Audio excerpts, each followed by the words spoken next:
Bismillahirrahmanirrahim. Assalamualaikum warahmatullahi wabarakatuh.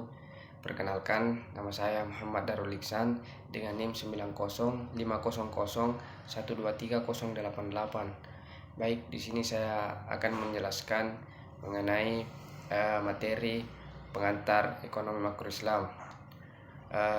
Sebelum saya menjelaskan definisinya, saya terlebih dahulu menjelaskan pengertian ekonomi makro menurut ilmuwan. Jadi menurut Adirmawan, ekonomi makro adalah ilmu yang mempelajari secara keseluruhan termasuk kinerja, perilaku, hingga proses pengambilan keputusan serta penggunaan faktor produksi secara efisien.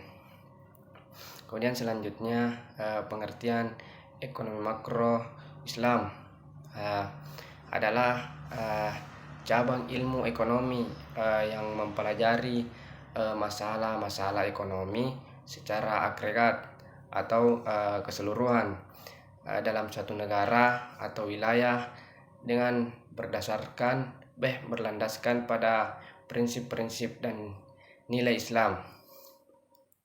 Kemudian ada beberapa poin penting dalam definisi ekonomi makro Islam, itu agregat atau keseluruhan.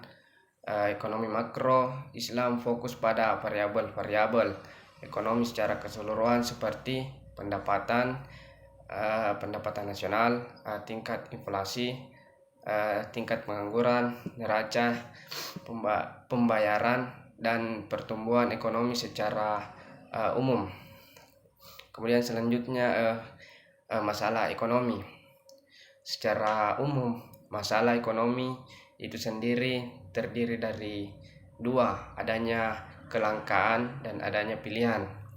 Tapi di sisi lain terdapat 4 masalah ekonomi, diantaranya yang pertama yaitu pertumbuhan ekonomi Indonesia, termasuk negara pertumbuhan ekonomi yang cukup, di mana tingkat pertumbuhan ekonomi Indonesia berada di kisaran 5,0% sampai 5,2%. Kemudian yang kedua, pengangguran di Indonesia.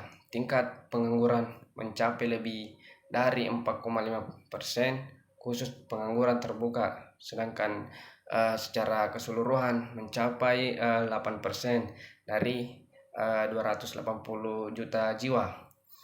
Kemudian yang ketiga yaitu inflasi.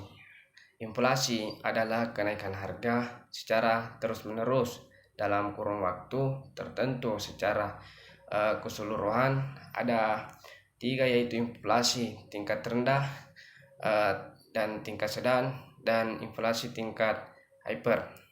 Kemudian yang terakhir itu depresiasi nilai tukar rupiah.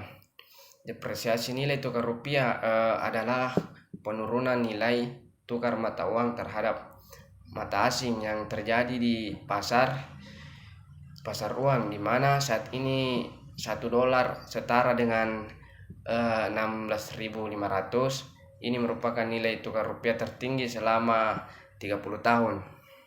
Kemudian selanjutnya solusi permasalahan ekonomi. Ada 3 yang ditawarkan, yaitu kebijakan fiskal, kebijakan pemerintah terkait pendapatan dan pengeluaran atau pembelanjaan negara.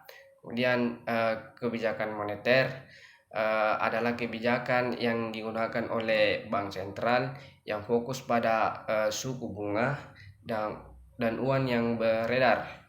Kemudian kebijakan perdagangan adalah kebijakan yang dijadikan sebagai solusi alternatif dalam mengatasi pengangguran dan pertumbuhan ekonomi. Mungkin itu yang saya sempat sampaikan mengenai pengantar ekonomi makro Islam. Lebih dan kurangnya mohon dimaafkan. Saya akhiri dengan wassalamualaikum warahmatullahi wabarakatuh. Sekian, terima kasih.